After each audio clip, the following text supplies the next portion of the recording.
මහදැන මුත්ත කන්ද උඩරට රාජධානී රජතුමාගේ අග්‍ර පුරෝහිත තනතුරට පත් වුණාට පස්සේ රට සෞභාග්‍යයෙන් පිරීලා ඉතිරිලා ගියා.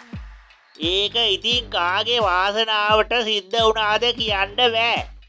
ඒ වුණාට ටික කාලයක් කොහොම ගෙවුනට පස්සේ රටේ තවත් ගැටලුවක් පටන් ගත්තා.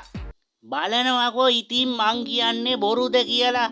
මහදැන මුත්තා රජතුමා ළඟ පුරෝහිතකම් දැරුවට පස්සේ සෑම ගැටලුවකටම හොඳ නිරාකරණ ලැබුණා නෙවෙයි.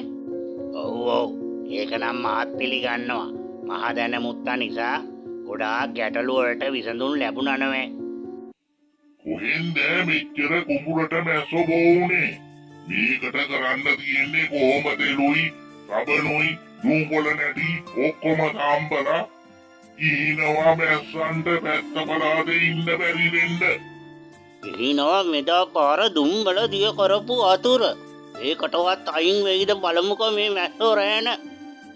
ඔන්නේ හොද්දයියනේ මොකද්ද මේ වෙන්න යන්නේ? මොන තරම් දේවල් කළාද මේ මැස්සන්ට? ඊත් වඳ වෙන්නේ නෑ නෙවෙයි. මේව ගියොත් අපි අස්වැන්නට මොකද වෙන්නේ?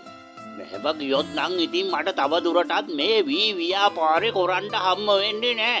ආගාවත් වී නෑ නෙවෙයි. ඔක්කොම කුඹුරු පාළු වෙලා ගිහිල්ලා. විශාල කුඹුරක මාගලකවත් වී නෑ. ඔයි කුඹුරේ වී ටිකටම මොකද උනේ? අර ගෑනිටවත් දුන්නද?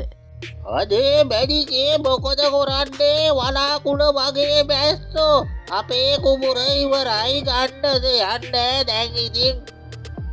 අඩි අප්පා අඬ වඩේ මුර්ගා ඊටතුව කොහොමද මං කඩේ හාල් විකුණන්නේ? තරහ අවසර දේවයන් වහන්සේ කුමි සතුන් බෝ වෙලා අපේ කුඹුරු සේරම විනාශ වෙලා අස්වැන්න නැති වෙලා ගිහින් තියෙන්නේ. මේකට පිළියමක් අහගන්න ඔබතුමා ගාවට අපි පැමිණියේ. ඉතින් මිනිස්සුયો මං කුඹුර ගාවට වෙලා මැස්සෝ එලවන්නද කියන්නේ? තමුසෙලා ඒකට මොනවා හරි ප්‍රතිකර්මයක් යොදා ගන්න එපා කල්පනා කරලා. අනේ දේවයන් වහන්සේ එදා ඉඳන්ම පැවත එන කෙම් කරම පරම්පරා කුරුමිනාශක හැම දෙයක්ම අපි ඉහලා බැලුවා.